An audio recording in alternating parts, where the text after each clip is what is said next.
Welcome to the Food Professor Podcast, Season 3, Episode 16. I'm Michael LeBlanc. And I'm the Food Professor, Sylvan Charlebois. Well, so that's the culmination of a very interesting week with the top three grocers testifying at the Agri-Foods Parliamentary Committee. So we'll talk about your impressions 1 week later, where I want to talk about, touch back on a story we talked about last week. Brands are now turning their blind eyes to child labor in their supply chain.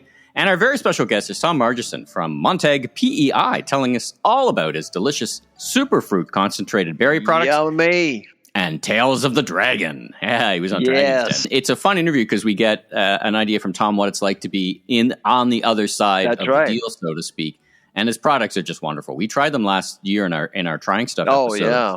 And I'm very effusive about his product, and it's just a fantastic product. Now, you're coming to me not from your home base. You sound and look a bit different. You're on the road this week. Where am I reaching you today? It's a traveling week for me. So I landed into Saskatoon yesterday. I'm keynoting the SARM conference, so the Saskatchewan Association of Rural Municipalities. So basically, they represent all cities in Saskatchewan except for Regina and Saskatoon, basically. And so they wanted this year to talk about global food security. So I'll be talking about that and flying back tomorrow, just a brief meeting in Toronto, into Montreal on Thursday for a keynote. With Cisco, the health division of Cisco. I'll be meeting with the entire group there at Laval. And on Friday, I'm actually visiting the SAQ.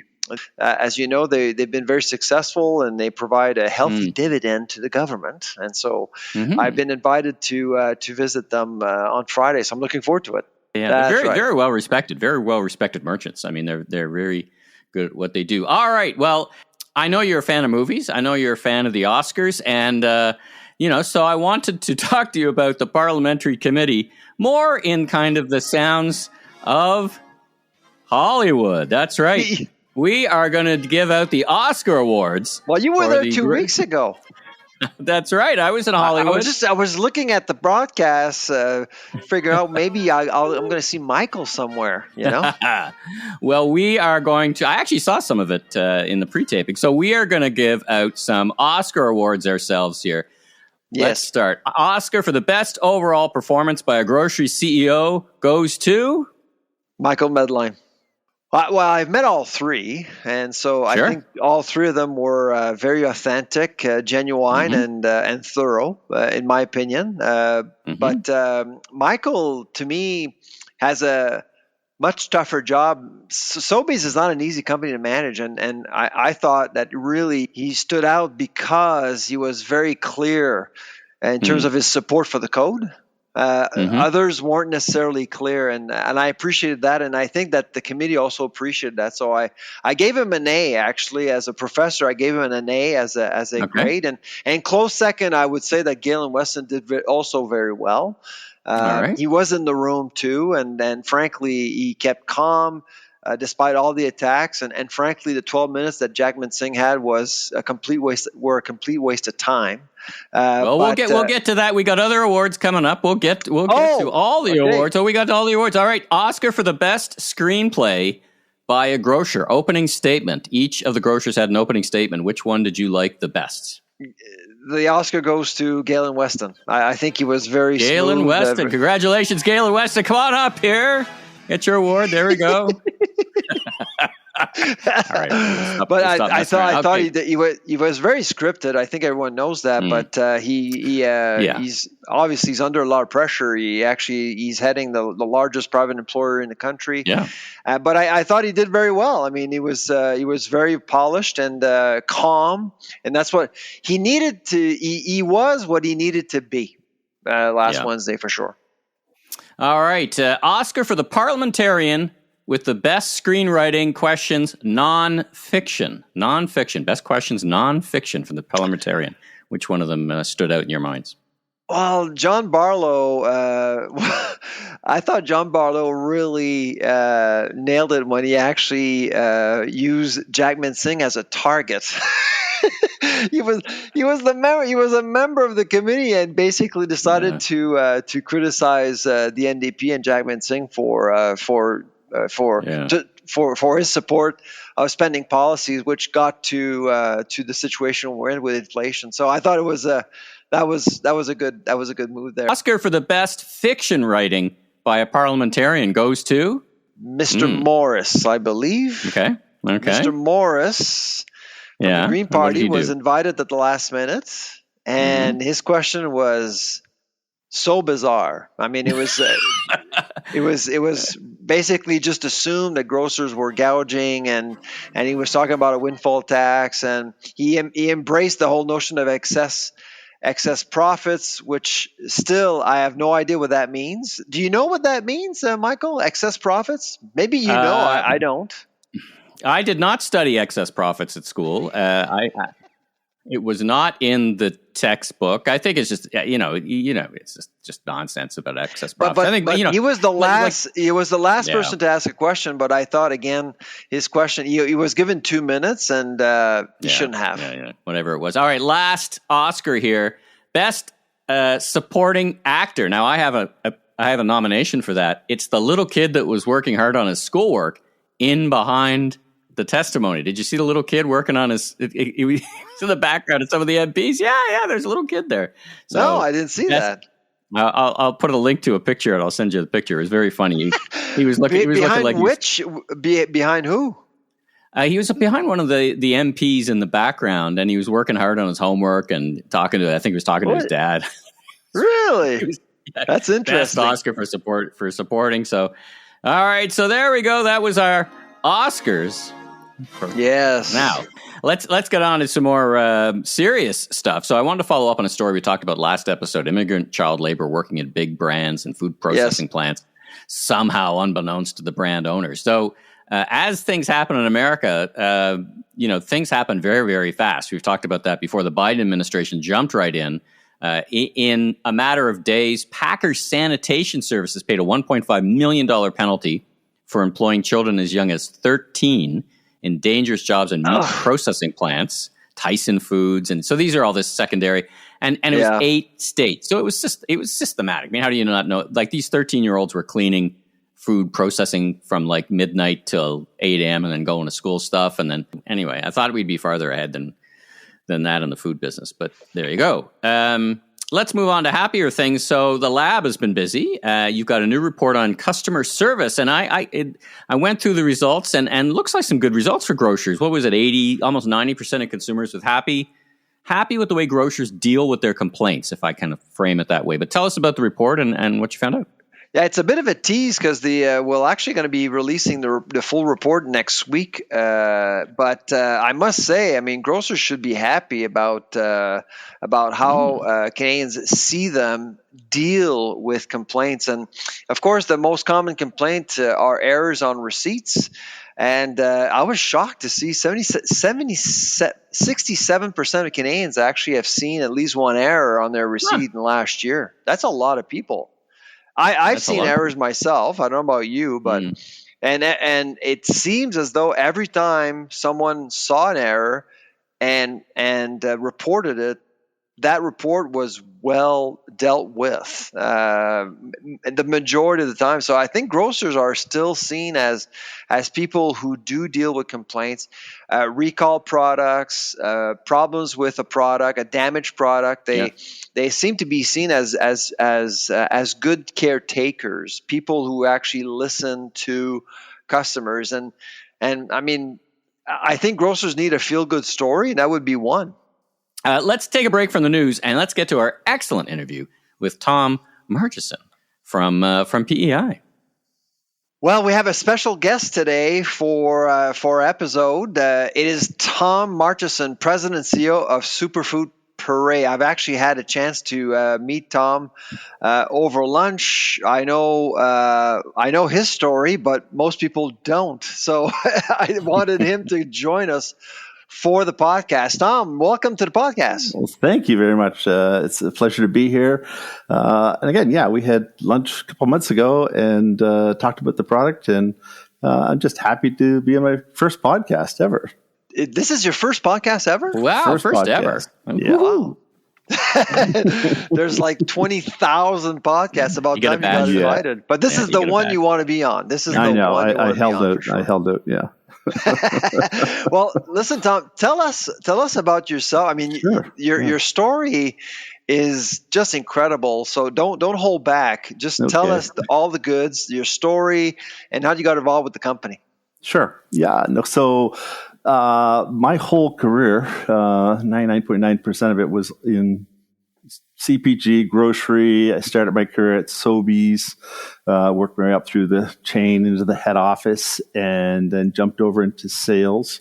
Spent about 10 years with Nestle, and then with Lassonde Canada, Rougemont, Quebec, Lassonde Industries.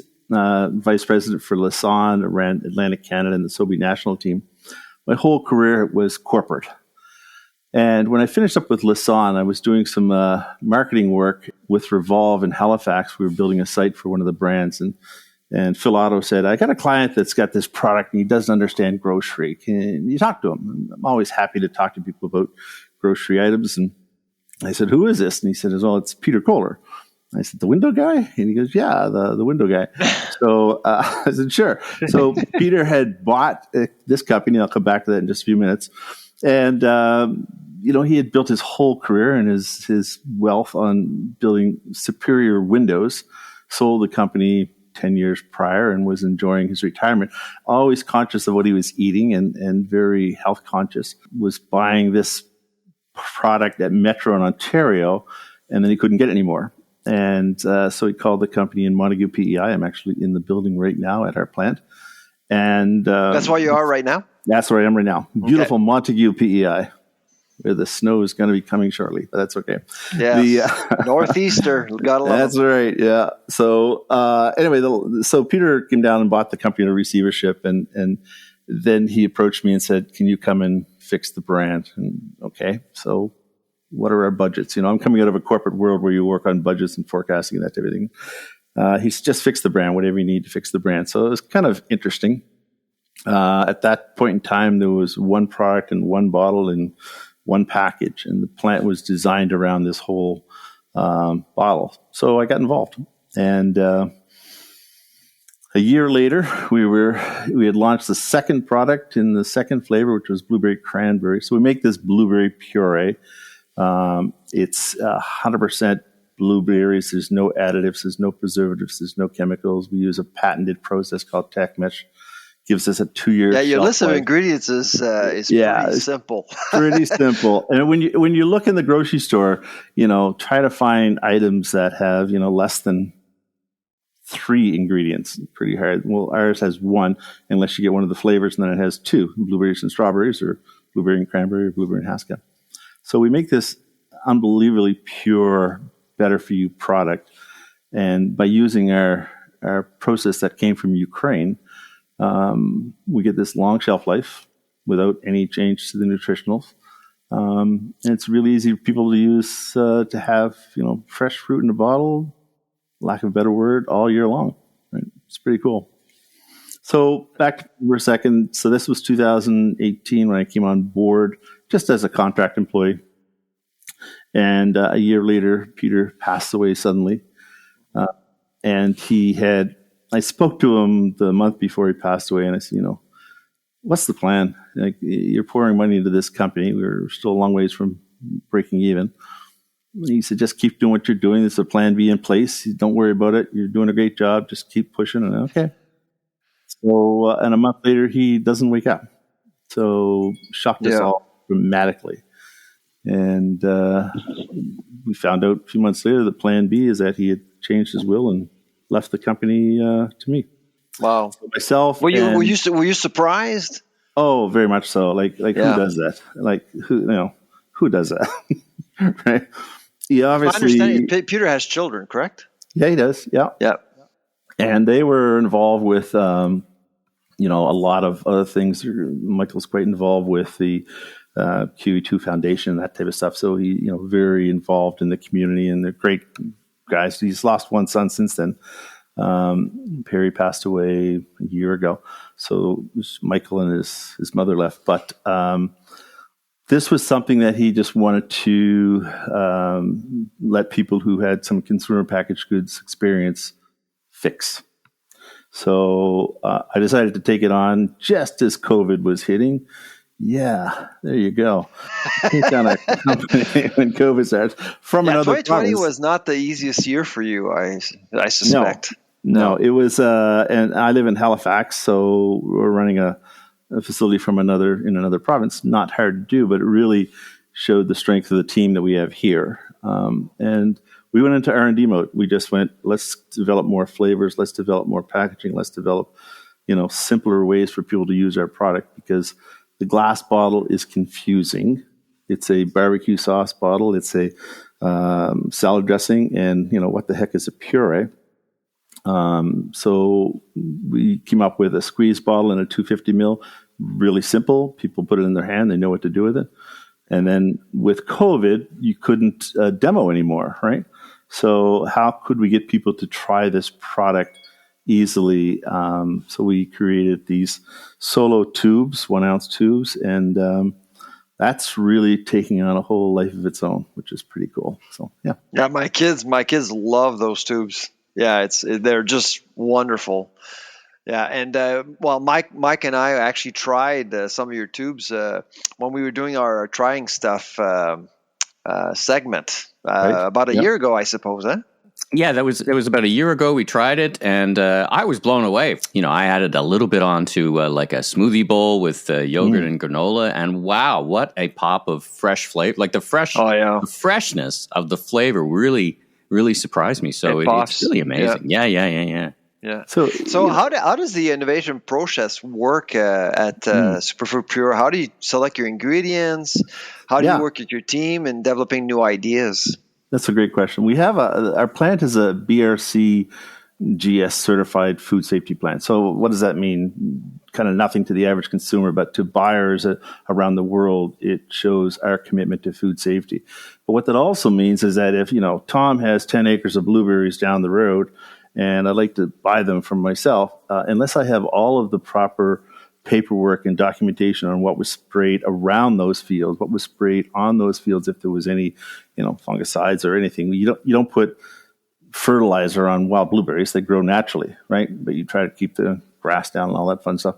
So all the paperwork has to come from all of our suppliers, or nothing comes into this building. Number one, we can trace from the code on the top of our product right back to the field that the berries came from, which is, especially during COVID, people were concerned about, what am I eating? Where is it coming from? So we have a very stringent food safety program here. And when you tour our facility, it's unbelievably clean. I mean, you can eat off the floors. And I've had, political people come through the building tours, and they said this is the cleanest plant they've ever seen in PEI. It's even in full production. So we've got this really stringent food safety program. Check. So when we're developing any new flavors, obviously the berries have to come with all of the right documentation, or it doesn't even get in the building. That's number one. Number two, we've been really good at blending berries to get different flavors. During COVID, we actually created about 6 or 7 recipes, of which 2 we sent to market. We did one with a mango and blueberry, which was kind of cool. And we may come up with that down the road. And so what I'm getting at is that we can create recipes. We have a test unit where we can test small batches, taste sampling, that type of thing. But this year, I actually got involved with Canada's Smartest Kitchen out of Holland College, because they are scientists. And we had a request, one of my board advisors, Charmaine Crook, actually, who just became the president of the Canadian Soccer Association. She sits on my board, and so she's an elite athlete. And she was, handing out our solos to her tribe. And they said, yeah, it's good, but we need more stuff in it. Like, these guys are Ironman competitors, that type of thing. We need more carbs. We need more salt. And we don't have the lab to do that. We've got a very sophisticated lab here, but it's all testing for, anything that you would test for food products. So we brought in Canada's Smartest Kitchen, and I was blown away with the quality that they were able to create recipes using our requirements. So we're in the development stage of an elite athlete tube. And we're also talking with the Canadian military, and they said, yeah, like the product, but we need it to be thicker, and we need a longer shelf life. So we're testing a longer shelf life for them, and we're actually putting a thickener in, like a natural pectin for them, because when they give that to, a soldier in the field, you don't want to open it and have it pour all over their hands. It has to be thick that they can squeeze it out. So our lab doesn't do that. Canada's Smartest Kitchen in Charlottetown can do that, and I've been blown away with the results we're seeing so far. Just before I hand it back to Michael, I just want to do a shout out to Canada's Smartest Kitchen in Charlottetown. It's not very well known in Canada, but I too visited the kitchen. I think it was a couple of years ago, and it's just an amazing place. They do a lot of wonderful things there, and they support Canada's Food Island strategy very well. And so I'm glad that you guys were able to benefit from the expertise over at Canada's Smartest Kitchen. It's so interesting because with that initiative, you're getting into a whole new category, right? Performance category. That's a whole new, from anybody who, just opens up your market completely, but it also changes your distribution a little bit. Anyway, that's super interesting. Let's talk about your appearance on the Dragon's Den. So I know something about the Dragons. I've interviewed a bunch of them for podcasts, and back in the day when I was at the Shopping Channel, we worked together with their producers to introduce each other to vendors, which was a pile of fun. Now, so many questions. So first of all, let's start at the beginning. Why did you elect to put yourself in front of the Dragons? I know I talked to entrepreneurs who some legitimately are looking for money. Some are just looking for exposure.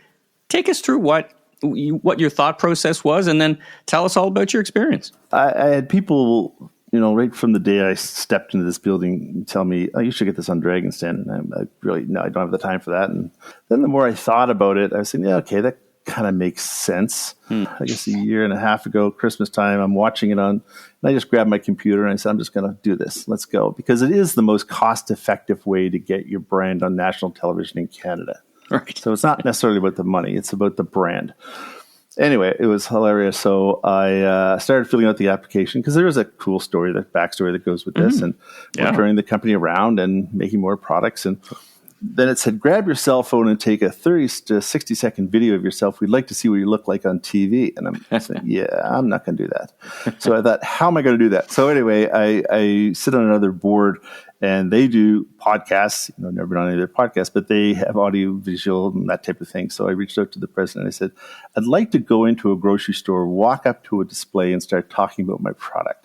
And if I can get permission to do that, can you come and tell me what I need to do so we can film it on our iPhones? They said, oh, no, we'll shoot it for you. And I went, okay, well, there's no budget for this, but if you got time, sure. So we set it up. We went into a store. I walked up to the display. But they showed up, and it was like a television crew, right? And there was lights again, and they're saying, where are the plugs? And I'm thinking, oh man, I was expecting somebody with a handheld. And anyway, so an hour of shooting, you guys have been there, an hour of shooting, we get 60 seconds of tape, and I finally said, okay, take 32, Tom, take 32. Yeah, clean up in aisle 3, that type of stuff, right? Anyway, so we shoot this, we sent it off to my marketing team, and they did the stitching together and came up with this great little 60-second infomercial. And sent it off to them, and I thought, it's probably a little more than what the Dragons were looking for. But the producers came back and said, hey, this was perfect. It was a lot of fun. You're in an environment, you talk about your product. And I started off with this cool tagline that every great idea starts from a small idea. And our great idea started from something as small as a blueberry. It's great. And then we launched Hollywood, man. It's Hollywood. There it is. Yeah. So, So great. We jumped through the first round. You start to meet the producers. I said, what's the next step? And they said, well, we're going to take it now to the senior producers. And I said, well, if you're going to present my product to somebody else, you really need to taste it. So can I send you some samples? And they accepted it. And then they took the solos actually into the producers. And I guess the producers were really enjoying it. Well, we get the call to go to Toronto. Yeah. And we did a lot of research. So anybody that's thinking about doing this, really ask a lot of questions to the producers. And the show aired in October? Correct? So this was May when we were in Toronto. Okay. Yeah. So aired in October. So asked a lot of questions. I said, I'd like to know who eats blueberries. Which one of the dragons like blueberries, right? What do they have for breakfast? So we found out that the dragons, the ladies, have blueberries on set when they're taping as a snack, right? Found out that Robert has oatmeal every morning. Okay. Yeah. So I was able to work that into that, 90-second opening pitch. Yeah. The interesting thing was when I showed up, I was with my marketing lady from Toronto who was set up, and the producer came out and said, 1,000 companies applied, 150 have been invited to the den, 50 will make it to the show. And it's now all about television entertainment. It's not about the brand. It's not about the story. It's not about you. It's the television entertainment. But you're here. And my marketing girl said, you're not nervous. And I went, yeah, this is kind of odd because, when you're standing and getting ready to present, and I had never gone through that. I said, but we're here. We're in the den. We've done all the heavy lifting. Now it's television entertainment. So let's go have fun. So 45 minutes in the den gets cut to about 7, right? Yeah. Yeah. The final result I didn't see until it went live, and they kind of beat me up hard in the fact that the company hadn't made money in the past, and we were on track to make money last year, blah, all that stuff. Yeah. But what was probably the best thing of the whole, when we finished, and you walk in, you do the pitch, they're firing questions at you, and I knew it's entertainment. Just to be clear, it's entertainment. So stuff was getting heated at some points, but I kept, cool. And the worst thing you can do is says, yeah, but you don't understand. You don't know this. And then they just jump all over you. So that's a ticket to Palookaville. You start. Arlene, you don't really understand food development. You're dead. You're dead right there. Dead. What was funny, and I said before, when I go in to do the opening, I said, look, before we go, you ask me questions. I'd like to ask you some questions, Dragons. Raise your hand if you like blueberries. 5 of the 6 did. Yeah. So Vince kept his head down and said, no, I don't like blueberries. I said, that's okay, Vince. I met 3 or 4 people who don't like blueberries. It's fine. Yeah. And I said, raise your hands if you eat blueberries every day. And the 3 ladies did. And then I asked Michelle how many she had. And she told me. And I said, do you realize you need 140 to 150 blueberries a day to have a healthy and antioxidant boost for a healthy immune system? And that's more than what anybody would put on their cereal or in their smoothie. And that's what's in a quarter cup of our product. It's 140 to 150 blueberries. As I'm doing the back and forth, and then they, try the product, and I see Vince, and he's now taken the shot. He's opened the bottle. He's now into 3 or 4 shots. And I said, Vince, don't drink the whole bottle. There's a lot of fiber in 850 berries. You won't make it to the end of the show. You won't make it. And then one of the ladies, and I don't know who it was, said, I thought you said you didn't like blueberries. He said, I don't, but I love this stuff in this really great Italian accent. I went, I hope that makes the cut. And I think it made I think it was on there. But anyway, it was... I had a lot of fun when I came out. I was totally, that's great. Done. And here's the interesting. So that's in May. You can't really talk about what's happening. Right. You got to keep it to yourself. Yeah. There was an offer made, and it was with one of the dragons that I wanted to do an offer with. We decided not to finalize it for all the other reasons, but she beat me up a bit on equity, but that was fine. The goal was to get the brand on TV and to get a handshake deal. Because then the viewing public, the viewers will go, okay, if that dragon likes it, it must be good. So it doesn't matter. Doesn't matter what happens next. I mean, it really matters is that their brand looks good on TV. But here's what happened next when it did air. I was trying to get a read from other past participants, like what do you expect? And I was getting all these crazy stories that, sales will go absolutely stupid, or, you got to be prepared, but nobody would give me hard numbers. So I said, look, let's just prepare. So we prepared. And our online business, which is the best thing I can measure because it's sales going through this building, we just exploded. Really? And unbelievable. Like we were getting 100% exploded, or 174%. Oh my God! Wow! So and we're still maintaining. We're still up about almost 80% over the same time last year. So we're still maintaining a lot of that bump up, which was great. But we've got people talking about the brand. We had people sending us messages. I'm in Hamilton. What store has it in Hamilton? And then we can kind of, on our site, you can just kind of click on your iPhone and it'll tell you the stores around you that have it. We had retailers reach out and say, I saw it on Dragon's Den. How do I buy this product? Interesting. I looked at the analytics, Ontario, BC, even based on the percentages of the country, a huge amount of traffic. So it did what it was supposed to do. It gave us data. It helped drive the brand. And anybody that is thinking about it, it's a great experience. And now it's online forever. Oh, congratulations! That's a super fun story. Let's wrap up with a couple of questions about the challenges you face as a specialty food manufacturer, whether it's getting into market. Sounds like you took an innovative route. You're selling direct to consumer, and then what's in your future, and then after that we'll pass the mic back to Sylvan. So you're very experienced in the food industry, coming from the grocery side. But is there anything that surprised you as being the specialty food manufacturer, and what did you? What were your thoughts there? Yeah, I've never owned my own company, so all of the payroll to worry about and that type of thing, I've never had to worry about that before. So that's quite an eye opener for me as a entrepreneur now at this late stage in my career, right?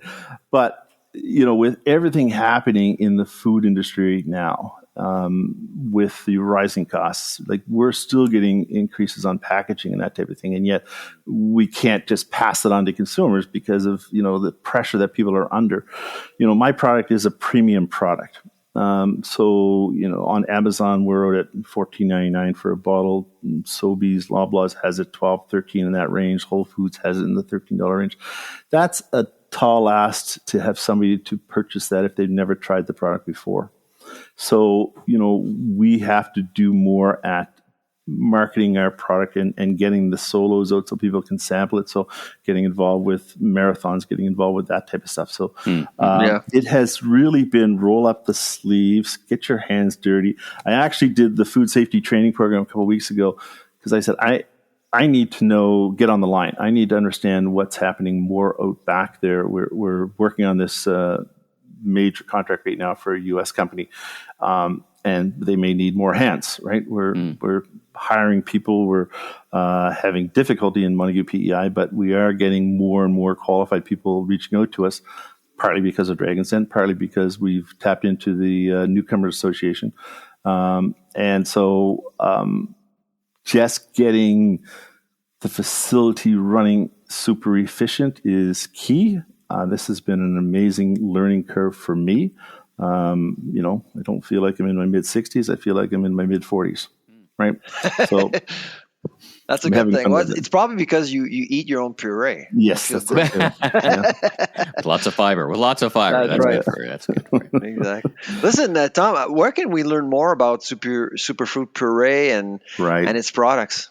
Yeah, so our website is just that. It's www.superfruitpuree.ca. We have recipes. We have where you can buy online there. Retailers that are close to you. The online store. We're going to be actually adding some swag in the next little while and have some fun with that. That's that and the national retailers. Loblaws here in Atlantic Canada have a beautiful section in the Made in the Maritime. Sobeys has us national in the natural foods chains. Metro Quebec has us. So we're across the country in key pockets on Whole Food in Ontario and out west. But there's a lot more work to do there to build the distribution, that's for sure. In stores, I actually did find your product in many different sections. Right. There's no clear from a merchandising perspective. I don't see a clear strategy. No, it's probably because I've been to difficult. Several. Yeah. And that's part of the reason we switched, the glass bottle, where do you put it in the store? The squeeze bottle is more of a topping, so that's now going in that topping section. And the solos are that portable nutritious snack. So, in with the kind granola bars where you're willing to pay for premium product and not get, garbage. That is the strategic plan to get it in multiple places in the store. The beauty is, what's in the glass bottle, what's in the squeeze bottle, what's in the solo. It's all the same puree. Yeah. Just different packaging. Right? Well, Tom, you aced the product. Like we said, we tried it. I've tried it, and it's a fantastic product. So congratulations on that. We'll put links in the show notes so folks can both do a store locator and if they choose buy direct. But on behalf of Sylvan and I, thanks so much for joining us. Such an interesting story. A great Canadian doing great things. Love to tell those stories. So thanks so much for making time to join us. Thank you. It's been a real pleasure, and thanks for enjoying the product. Thanks, Tom. All right. Well, let's get back to a bit of government stuff. Third reading carbon tax exemption bill. This is new on my radar screen. Bill C-234. So this looks, from what you sent to me kind of as a description, it looks like a net positive for Canadian farmers. Talk about it. Oh, absolutely. Well, it replaces Bill C-206, which was actually killed due to our last election. I mean, it was actually going through Parliament, and it stopped because of the election. Now, this is a second attempt, and it's in its third reading. We're hoping that it will be approved or it will be ratified, I guess, by the summer, which is good news because I actually testified last time for Bill C-206 in Ottawa in support of the bill up against the David Suzuki Foundation.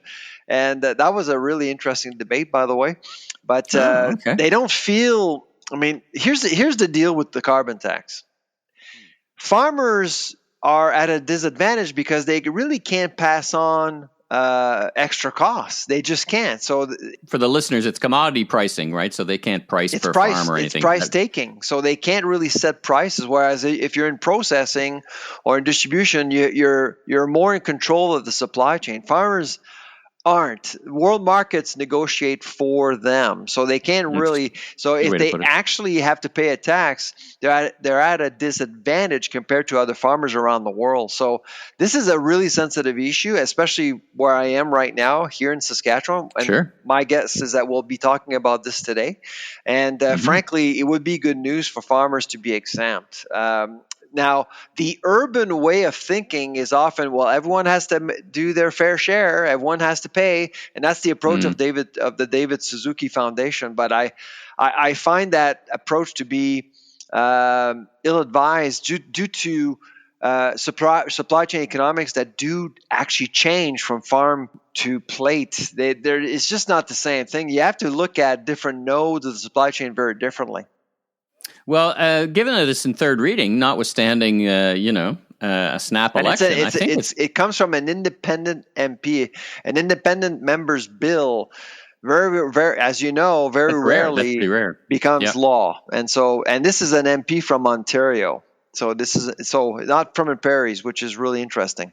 All right, well let's talk about ChatGPT and AI in the food industry. Now, this is probably a bigger topic for another episode later on, because it's probably a whole episode onto itself.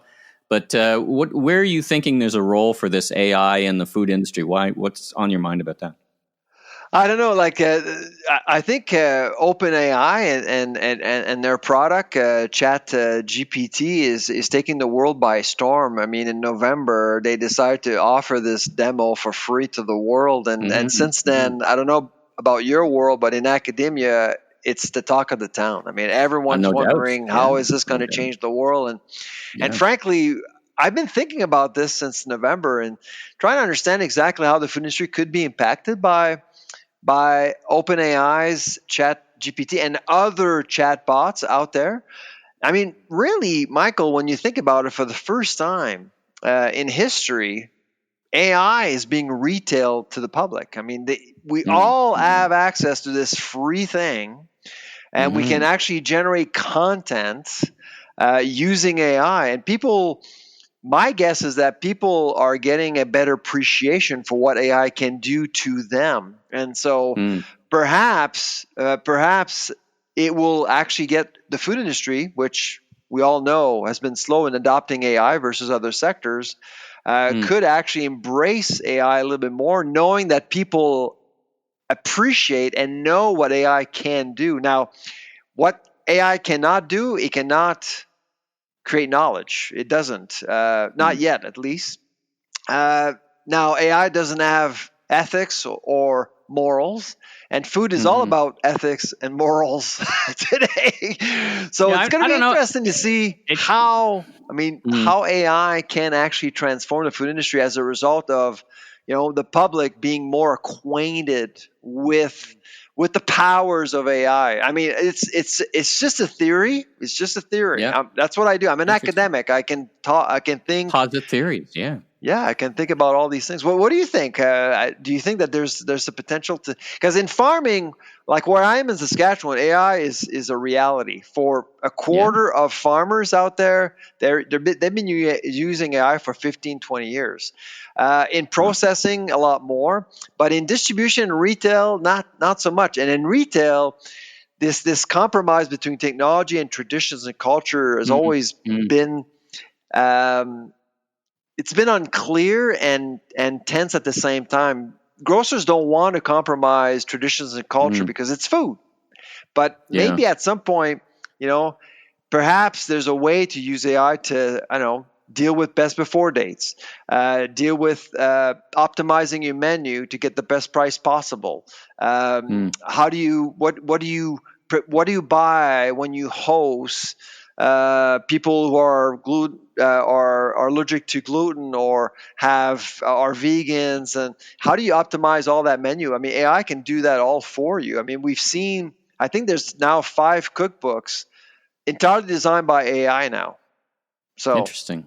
Yeah. Well, I mean, it for me, and again, we could talk about this for a whole separate episode, but it starts at its predictive power. So when you're trying to predict what goes on the shelf when, at the right place, at the right time, we are starting to see merchants in all categories start to use its predictive power in terms of supply chain, what to get when, better prediction. I think I'll make one note on that it has no morals or it has no attitude. I think it has deep morals and deep attitude by the people who program and train it. And I think there's a big watch out there. We saw some of that with when Microsoft released its AI product. It got very dark very quick because it's sucking up the darkness of the web. And that isn't always, like, if it's scouring social media, you're training it on some very dark things. So it's very interesting. It's very interesting. Well, what I mean by that, I mean, is, for example, if you ask a computer, AI, how do you solve climate change? And the computers will always be quick in saying, well, kill all humans. That's how you're going to solve climate change. And then it's Judgment Day, and then and obviously we can't do that. Then it's bye-bye for all of us.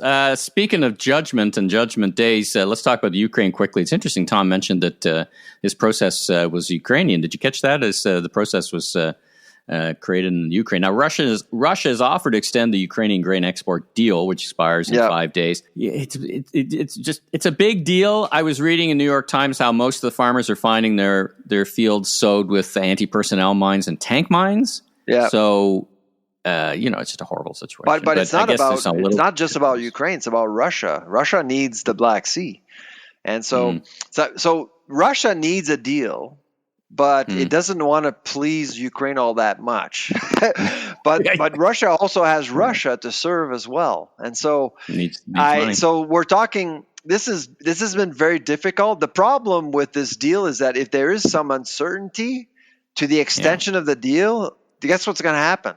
Commodity prices will go up again, and if commodity prices go up again, what happens?